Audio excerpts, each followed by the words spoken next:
Hello बेटा, कैसे हैं आप लोग। बेटा लास्ट लेक्चर में हम लोगों ने बात की थी कंसंट्रेशन की, और कंसंट्रेशन से जितने भी रिलेशन है, molarity, normality, molality, mole fraction, इन सभी का रिलेशन देखा था।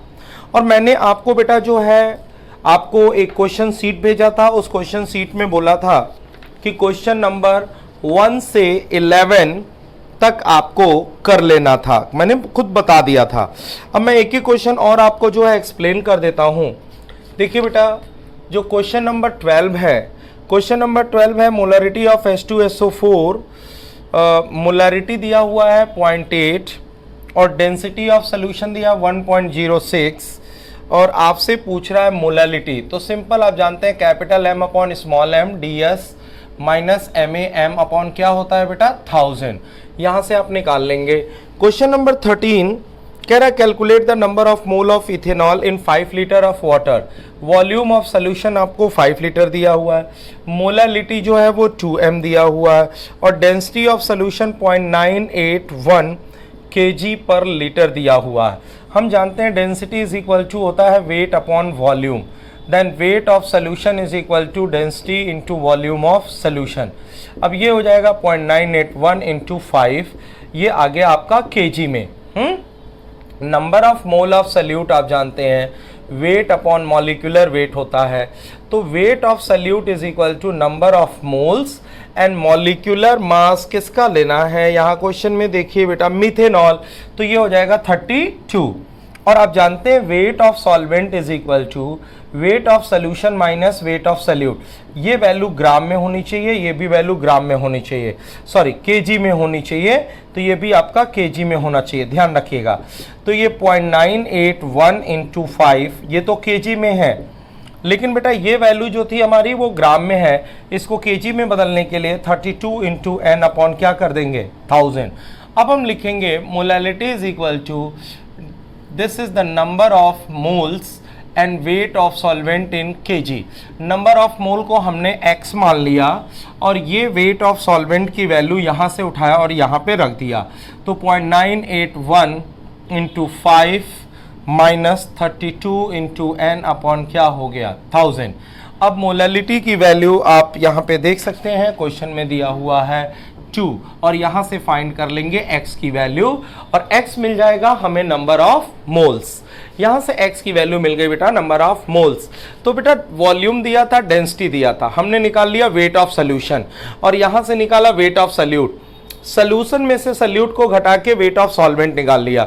ये वैल्यू केजी में थी, ये वैल्यू ग्राम में थी, डिवाइडेड बाय 1000 किया, केजी में मिल गया और ये वैल्यू उठा के यहाँ पर हमने क्या किया पुट कर दिया। तो ये हो गया बेटा आपका question number 13। Question number 14 2.46 gram of NaOH dissolve in water. Volume of solution दिया है, मोलैरिटी निकालना है, बहुत आसानी से आप कर सकते हैं। Question number 15 calculate the mass of cane sugar and water required to prepare 250 gram of 25% cane sugar.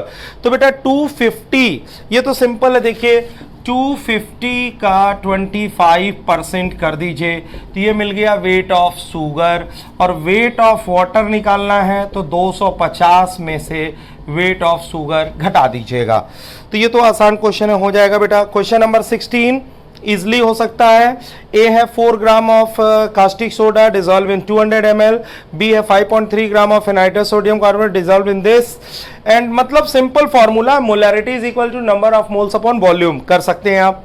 Question number 17 है concentrate solution 410.3 gram of H2SO4 पर litre of solution if density is 1.243 ग्राम पर ml, what will be molarity. तो देखो बेटा हमसे पूछा जा रहा है मोलैरिटी, तो कोई दिक्कत ही नहीं है। यहां पर आप देखिए डेंसिटी ऑफ सोल्यूशन आपको सिर्फ कंफ्यूज करने के लिए दिया गया है। डेंसिटी ऑफ सोल्यूशन जो है बेटा वो सिर्फ आपको कंफ्यूज करने के लिए दिया गया है, इसका कोई यूज नहीं है। वेट ऑफ सॉल्यूट है 410.3, मॉलिक्यूलर मास जो है वो है 98, तो number of mole is equal to weight upon molecular weight. ये नंबर ऑफ मोल्स मिल गया। Number of moles volume of solution दिया है 1 litre, then molarity is equal to WA upon MA by volume of solution in litre. ठीक है ना।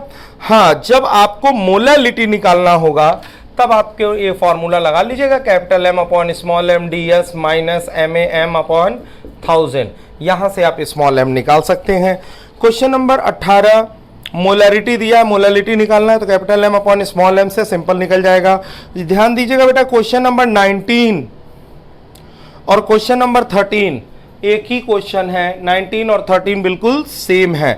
Question number 21, calculate molality 2.5, weight of solute दिया है, weight of solvent दिया, हो जाएगा।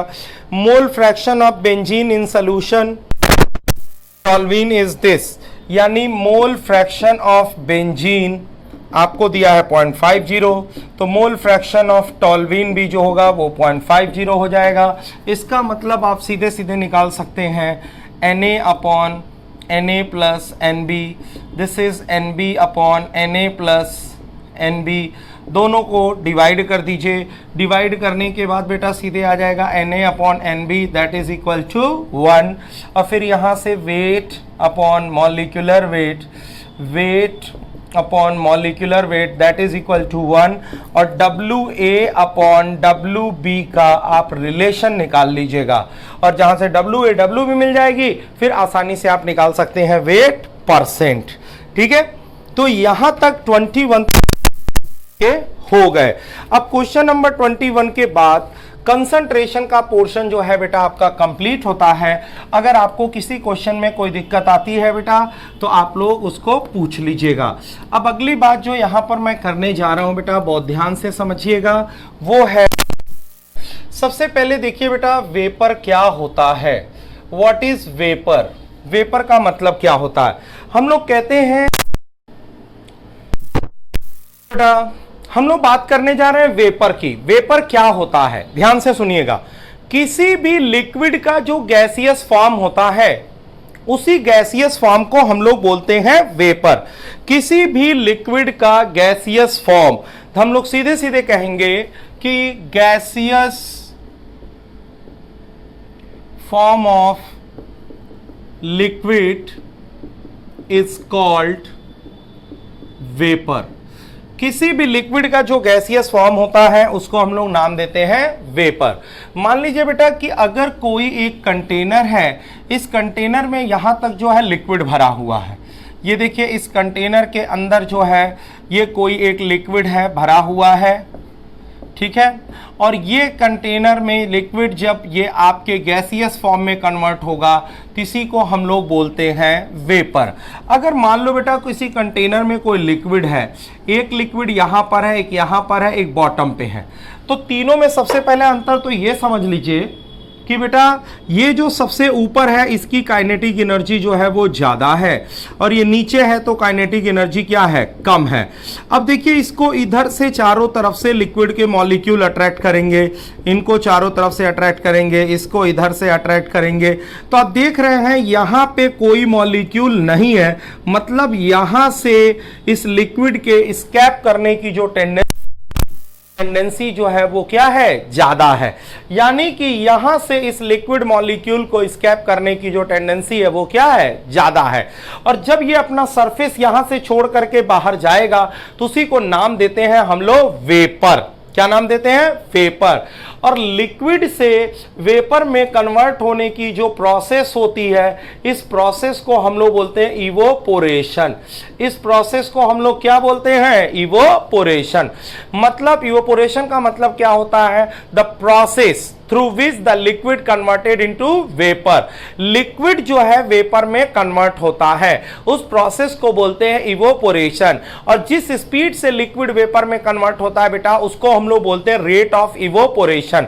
अगर एक छोटी सी बात करें बेटा, एक छोटा सा एग्जांपल लेते हैं हम लोग। जैसे आप लोगों ने देखा होगा बेटा कि सुबह के समय अगर आप लोग कभी पार्क वगैरह में टहलते हुए जाइए तो वहां पर आप देखते हैं कि घासेस के ऊपर या लीव्स के ऊपर बेटा छोटे होते हैं वो हैं।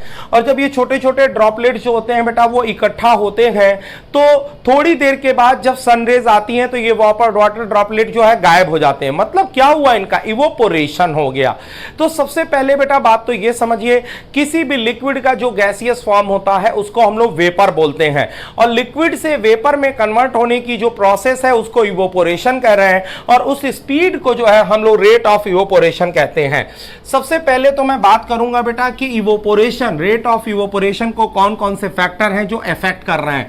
फैक्टर अफेक्टिंग इवोपोरेशन, तो देखिए इवोपोरेशन में सबसे पहला चीज जो आता है बेटा, हम लोग कहते हैं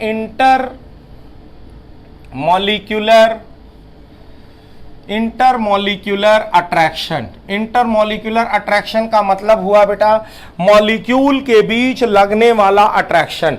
मॉलिक्यूल्स के बीच लगने वाला अट्रैक्शन, मॉलिक्यूल के बीच जो अट्रैक्शन लग रहा है हम उसकी बात। आप खुद सोचिए, अगर एक मॉलिक्यूल है ए और ए है, दूसरा मॉलिक्यूल जो है वो बी और बी है, इन दोनों ने एक दूसरे को कस के पकड़ के रखा है, इन दोनों ने इसको पकड़ के रखा है, लेकिन इनका जो अट्रैक्शन है वो वीक है, इनका अट्रैक्शन जो है वो स्ट्रांग है। अगर ये अट्रैक्शन जो है स्ट्रांग है तो इसकी जो वेपर फॉर्म करने की टेंडेंसी होगी, वेपर फॉर्म करने की टेंडेंसी, ये टेंडेंसी जो है वो कम होगी, और ये कमजोर है तो बेटा इसका जो वेपर फॉर्म करने की टेंडेंसी होगी वो ज़्यादा होगी, तो इसके जो है मोर वेपर बनेंगे और इसके जो है वो लेस वेपर बनेंगे। यानी कि rate of evaporation inversely proportional to intermolecular attraction. यानी मेरी बात समझ में आ गई होगी बेटा कि जिस लिक्विड मॉलिक्यूल के अंदर, जिस लिक्विड मॉलिक्यूल के अंदर कोई भी लिक्विड मॉलिक्यूल है, जिस लिक्विड मॉलिक्यूल के अंदर इंटरमॉलिक्यूलर फोर्स ऑफ अट्रैक्शन जो है स्ट्रांग होगा, मॉलिक्यूल एक दूसरे को कस के पकड़ कर बैठे होंगे, वहां पर जो है वेपर फॉर्म करने की टेंडेंसी कम होगी, और जहां पे मॉलिक्यूल के बीच intermolecular force of attraction weak होगा वहां पर वेपर फॉर्म करने की टेंडेंसी ज्यादा होगी। एक सिंपल एग्जांपल आप ले सकते हैं बेटा, आपके पास दो ग्लास हैं, एक ग्लास में अल्कोहल रखा हुआ और एक ग्लास में पानी रखा हुआ है, और आपसे पूछा जाए बताइए किसमें अल्कोहल रखा है किसमें पानी रखा हुआ है, और आपको टेस्ट नहीं करना है, बिना टेस्ट किए हुए आपको बताना है। तो बेटा देखिए, सबसे पहली चीज मैं आपको बता दूं कि किसके अंदर अल्कोहल है और किसके अंदर जो है वाटर है, ये बेटा अगर आपको बताना है तो आप उसकी स्मेल से ही, दूर से ही, अगर कोई स्मेल, अगर मान लीजिए कोई ड्रिंक करके आता है तो दूर से ही आपको पता चल जाता है इस पर्सन ने ड्रिंक किया हुआ है। यानी अल्कोहल की जो स्मेल है आपको जल्दी से पता चल जाती है। ग्लास में अगर पानी रखा हो बेटा तो आपको पता नहीं चल पाएगा इसके अंदर पानी रखा हुआ। जैसे मान लीजिए हमने आपको दिया water, this is water and C2H5OH and this is alcohol. अगर आप ध्यान से देखिए तो ये इधर और इधर दो तरफ से हाइड्रोजन बॉन्डिंग, और ये सिर्फ जो होता है यहां से हाइड्रोजन बॉन्डिंग करता है। तो बेटा ये दोनों ओर से हाइड्रोजन बॉन्डिंग कर रहा है, और ये जो है सिर्फ एक तरफ से हाइड्रोजन बॉन्डिंग कर रहा है। तो इसके अंदर बॉन्डिंग क्या है, स्ट्रांग है, इसके अंदर बॉन्डिंग जो है वो वीक है, तो इसकी वेपर फॉर्म करने की टेंडेंसी क्या होगी, ज्यादा। और जो लिक्विड आसानी से वेपर फॉर्म करते हैं उनको हम लोग बोलते हैं वोलेटाइल लिक्विड। जो लिक्विड आसानी से वेपर फॉर्म करता है बेटा उसको नाम देते हैं हम वोलेटाइल लिक्विड। जैसे मान लीजिए हमने आपको दिया C2H5OH, CH2OH, CH2OH, फिर यहां पर आ गया CH2OH, CHOH एंड CH2OH। अब यहां पर देखिए बेटा तीन जगह तीन OH है तो हाइड्रोजन बॉन्डिंग यहां ज्यादा है, यहां पे हाइड्रोजन बॉन्डिंग कम है। This is ethanol, this is glycol, glycerol. तो सबसे ज्यादा वेपर फॉर्म करने की टेंडेंसी किसकी होगी, इसकी वेपर फॉर्म करने की टेंडेंसी ज्यादा होगी। और वैसे ही आप जानते हैं जो बेटा ग्लिसरॉल होता है, ग्लिसरॉल के अंदर इंटरमॉलिक्यूलर फोर्स ऑफ अट्रैक्शन ज्यादा होता है, इसीलिए बेटा वेपर फॉर्म करने की टेंडेंसी कम होती है।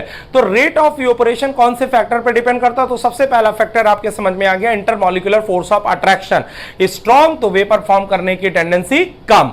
दूसरे फैक्टर की बात करते हैं बेटा हम लोग, टेम्परेचर। बेटा जी जब आप टेम्परेचर टेम्परेचर को बढ़ाओगे तो जाहिर सी बात है काइनेटिक एनर्जी ऑफ मॉलिक्यूल बढ़ेगा, और जब मॉलिक्यूल की काइनेटिक एनर्जी बढ़ेगी तो दोनों मॉलिक्यूल दूर दूर भागेंगे। जब दूर दूर भागेंगे तो उनके बीच का अट्रैक्शन जो होगा कमजोर होगा, अट्रैक्शन कमजोर होगा तो वेपर फॉर्म करने की टेंडेंसी जो है वो बढ़ेगी, और इवोपोरेशन जो है वो क्या करेगा, बढ़ेगा।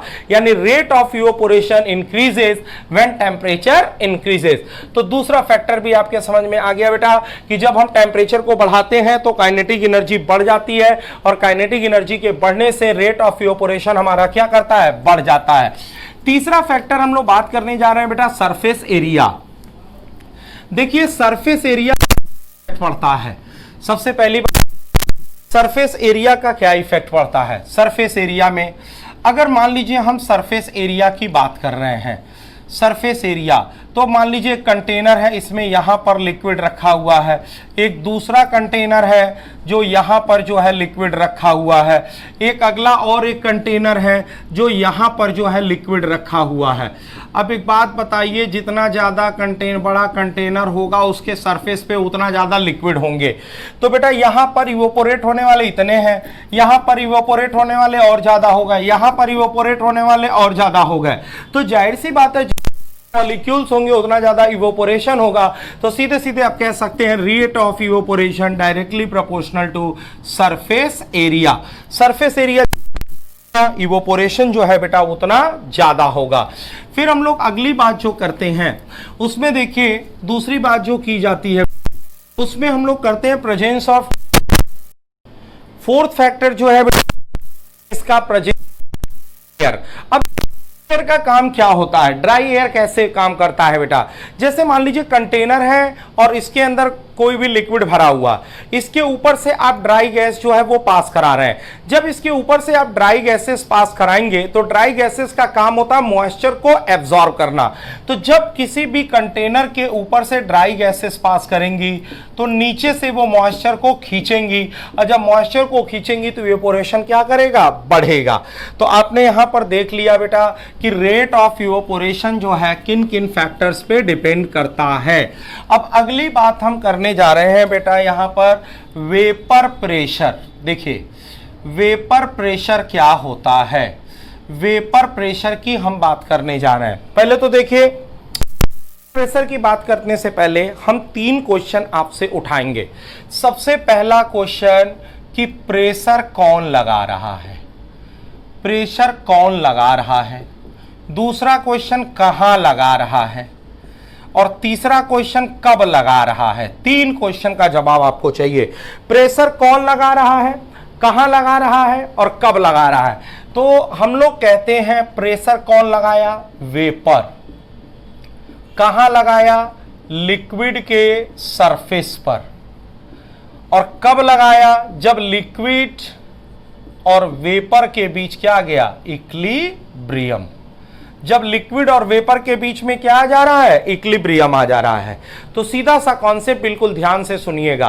मैंने यहां पर जो कॉन्सेप्ट आपको बताया कि प्रेशर कौन लगा रहा है, वेपर लगा रहा है। कहां लगा रहा है, लिक्विड सरफेस पे लगा रहा है। और कब लगा रहा है, जब इनके बीच में आपस में इक्विलिब्रियम आ गया। मान लीजिए बेटा, ठीक ध्यान से सुनिएगा, इसके अंदर यहां पर लिक्विड भरा हुआ है, ये कंटेनर है और इसके अंदर लिक्विड। हमने क्या किया, कंटेनर को क्लोज कर दिया। हमने कंटेनर को क्या किया है बेटा, क्लोज कर दिया है। ध्यान से सुनिए, मैंने कंटेनर को क्या किया, क्लोज कर दिया। ये मेरी बात ध्यान से सुनिएगा, कंटेनर क्या कर दिया गया है, क्लोज कर दिया। अब ये जो लिक्विड है वेपर बनाएगा, वेपर बनाएगा तो इस कंटेनर के अंदर जाकर के वो इकट्ठा होगा और इकट्ठा होता रहेगा। कब तक इकट्ठा होता रहेगा बेटा, जैसे ये लिक्विड से वेपर बना, इसके खाली स्पेस में गया और वहां इकट्ठा होने लगा। ये बाहर जाना चाह रहा है लेकिन बाहर नहीं जा पा रहा है क्योंकि कंटेनर को हमने क्या कर दिया है, क्लोज कर दिया। ये बाहर जाना चाह रहा है लेकिन बाहर नहीं जाना पा रहा है, जा पा रहा है क्योंकि हमने कंटेनर को क्या कर दिया है, क्लोज कर दिया। जब आप कंटेनर को बेटा जी क्लोज कर दिए और ये हमारा लिक्विड बाहर जा नहीं पा रहा है है तो थोड़ी देर के बाद धीरे धीरे कंडेंस होकर के ये लिक्विड बनाना शुरू कर देगा। यानी ये प्रोसेस हमारी हुई कंडेंसेशन और ये प्रोसेस हुई इवोपोरेशन। देखो लिक्विड से वेपर बना तो इसको आपने क्या बोला, इवोपोरेशन, और वेपर से लिक्विड बना तो इसको आपने क्या बोला, कंडेंसेशन। बहुत ध्यान से समझिएगा बेटा, स्टार्टिंग में शुरुआत में ये लिक्विड के मॉलिक्यूल जो है वो ज्यादा है, इसीलिए इवोपोरेशन की प्रोसेस जो है वो तेज है। लेकिन बेटा शुरुआत में वेपर की संख्या कम है, इसलिए वेपर से लिक्विड में कंडेंस होने वाली स्पीड जो है वो स्लो है। यानी इनके मॉलिक्यूल्स ज्यादा है तो ये स्पीड जाता है, इनके मॉलिक्यूल्स जो है बेटा कम है इसलिए ये स्पीड जो है कम है। लेकिन जैसे जैसे समय बीतता जाएगा बेटा ये वाली स्पीड बढ़ती जाएगी और ये वाली स्पीड जो है वो घटती जाएगी। ये वाली स्पीड बढ़ रही है और ये वाली स्पीड जो है वो क्या हो रही है, घट रही है। मेरी बात ध्यान से सुनिएगा, ये वाली स्पीड तो बढ़ी और ये वाली स्पीड क्या हो गई बेटा, घट गई। समझ रहे हैं बात को? यानी रेट ऑफ इवोपोरेशन जो है, रेट ऑफ इवोपोरेशन आपका शुरुआत में ज्यादा, क्योंकि इवोपोरेशन की स्पीड जो है वो क्या हो रहा है, ज्यादा। हमारे पास लिक्विड के मॉलिक्यूल जो है वो ज्यादा है और जब लिक्विड के मॉलिक्यूल बेटा ज्यादा होंगे तो रेट ऑफ इवोपोरेशन जो होगा वो क्या होगा बेटा, ज्यादा होगा। ठीक है ना, रेट ऑफ इवोपोरेशन क्या होगा, ज्यादा होगा।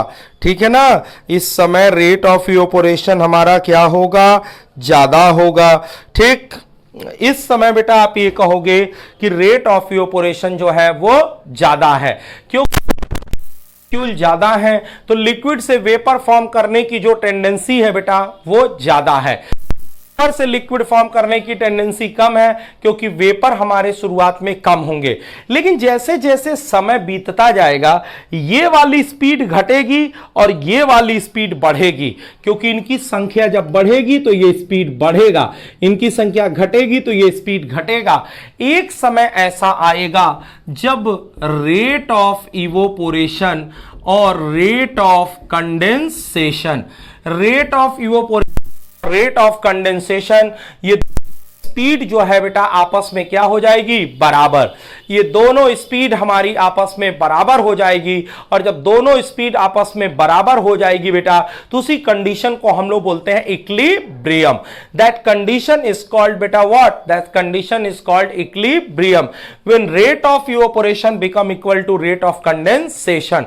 जब रेट ऑफ इवोपोरेशन और रेट ऑफ कंडेंसेशन आपस में बराबर हो जाते हैं तो उसी कंडीशन को हम लोग बोलते हैं इक्विलिब्रियम। और जब इक्विलिब्रियम आ जाता है उस समय हमारा वेपर जो है लिक्विड सरफेस के ऊपर जो प्रेशर लगाता है उसी को हम लोग नाम देते हैं vapour pressure. The pressure exerted by vapour above the liquid surface, liquid surface के ऊपर वेपर जो प्रेशर लगाता है उसी को नाम दिया जाता है बेटा वेपर प्रेशर। डेफिनेशन आपको समझ में आ गई होगी, मैं पूरी बात फिर से बताता हूं बेटा। प्रेशर कौन लगा रहा है, वेपर। कहां लगा रहा है, लिक्विड सरफेस के ऊपर। कब लगा रहा है, जब लिक्विड और वेपर के बीच आ गई इक्विलिब्रियम। तो सीधा सा देखिए क्वेश्चन आपका बनता है what is the vapour pressure. तो हम लोग बोलेंगे the pressure exerted by vapour above the liquid surface when liquid and vapor are in equilibrium। Okay बेटा, अब कौन कौन से फैक्टर हैं जो वेपर प्रेशर को अफेक्ट करते हैं। Factor affecting the vapour pressure, vapour pressure को अफेक्ट करने वाले फैक्टर की हम बात करने जा रहे हैं। फैक्टर देखिए बेटा, आपने बोला इंटर मॉलिक्यूलर अट्रैक्शन, सेम वैसे ही कुछ है बेटा, इंटर मॉलिक्यूलर अट्रैक्शन। भाई अगर मॉलिक्यूल ने एक दूसरे को कस के पकड़ के रखा हुआ है, मॉलिक्यूल के बीच inter molecular force of attraction जो है वो ज्यादा है, मॉलिक्यूल ने एक दूसरे को कस के पकड़ करके रखा हुआ है, तो जब मॉलिक्यूल एक दूसरे को कस के पकड़ के रखेंगे बेटा तो वेपर फॉर्म करने की टेंडेंसी कम हो जाएगी और वेपर प्रेशर भी हमारा कम हो जाएगा। यानी सीधा सा क्वेश्चन है, vapour pressure inversely proportional to inter molecular attraction. Attraction. दूसरा कॉन्सेप्ट हम लोग लेते हैं बेटा टेम्परेचर का।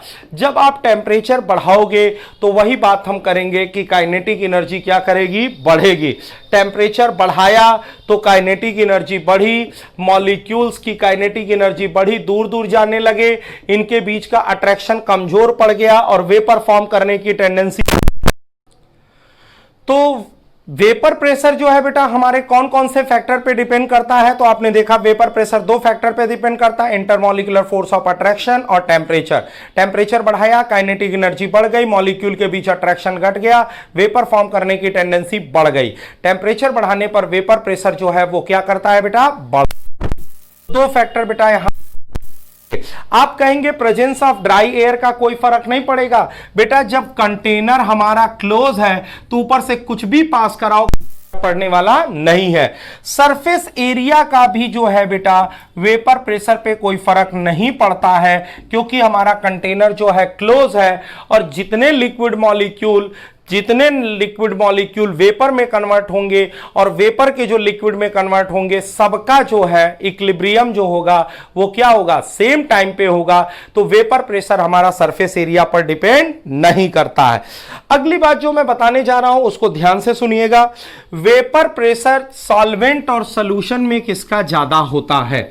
जैसे मान लीजिए सॉल्वेंट और सॉल्यूशन की बात हम उस रिस्पेक्ट में कर रहे हैं कि जब उसके अंदर कोई नॉन वोलेटाइल, वोलेटाइल और नॉन वोलेटाइल का मतलब समझ रहे हैं। वोलेटाइल का मतलब सीधा सा ये होता है बेटा, वोलेटाइल का सीधा सा मतलब ये होता है वो लिक्विड जो वेपर बनाए, या नॉन वोलेटाइल का मतलब वो लिक्विड या सॉलिड जो वेपर का फॉर्मेशन ना करे। आप यहीं पर सोचिए कि हमारे पास एक कंटेनर है और इस कंटेनर के अंदर यहां पर लिक्विड भरा हुआ है। हमारे पास कंटेनर है और इस कंटेनर के अंदर जो है यहां पर लिक्विड भरा हुआ है और ये जो है बेटा हमारे सॉल्वेंट के मॉलिक्यूल हैं। एक कंटेनर है, कंटेनर के अंदर जो है लिक्विड और ये सब के सब जो है बेटा वो सॉल्वेंट के मॉलिक्यूल हैं। हमने इसके अंदर जो है नॉन वोलेटाइल सॉल्यूट डाल दिया, हमने इसके अंदर नॉन वोलेटाइल सॉल्यूट डाल दिया। जब इसके अंदर जो है नॉन वोलेटाइल सॉल्यूट डाल देंगे तो बेटा अब देखिए इसके अंदर ए होगा, बी होगा, ए होगा, बी होगा। आप यहीं से सोच लीजिएगा, जब नॉन वोलेटाइल सॉल्यूट इस सॉल्वेंट में मिक्स करोगे तो क्या तैयार होगा, यहां पे सॉल्यूशन तैयार होगा। तो बेटा सॉल्वेंट है बेटा जी, ये सॉल्वेंट है तो ये भी वेपर फॉर्म कर रहा है, ये भी फॉर्म कर रहा है, ये भी फॉर्म कर रहा है। सब के सब लोग जो है यहां पर वेपर फॉर्म करने की टेंडेंसी रख रहे हैं। लेकिन यहां पर क्या होगा, ये ए वाला वेपर फॉर्म करेगा नहीं, ये फॉर्म करेगा नहीं, बी फॉर्म करेगा यस, बी फॉर्म करेगा यस। तो आप बताइए यहां पर सॉल्वेंट के जो है सरफेस पे मॉलिक्यूल दिख रहे थे, यहां पर वेपर फॉर्म करने वाले मॉलिक्यूल की संख्या ज्यादा है और यहां पर वेपर फॉर्म करने वाले मॉलिक्यूल की संख्या जो है वो क्या है, कम है।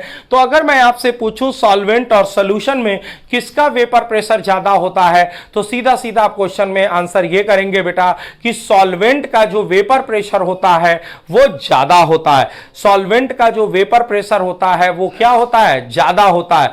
क्यों सॉल्वेंट का वेपर प्रेशर ज्यादा होता है, क्योंकि सॉल्वेंट के अंदर जितने मॉलिक्यूल्स होते हैं सारे के सारे मॉलिक्यूल जो होते हैं वो वेपर फॉर्म करने की टेंडेंसी रखते हैं और जब उसके अंदर नॉन वोलेटाइल सॉल्यूट हम मिला देंगे तो नॉन वोलेटाइल सॉल्यूट जाकर जितने जगह को एक्वायर करेगा उतने एरिया की वजह से वेपर प्रेशर फॉर्म नहीं होगा। तो ये हो गया बेटा आपका vapour pressure, rate of evaporation और फैक्टर इफेक्टिंग। अब इसके बाद जो अगले लेक्चर में हम लोग स्टार्ट करेंगे बेटा Raoult's law, Raoult's law for liquid system. ठीक है ना बेटा, ओके।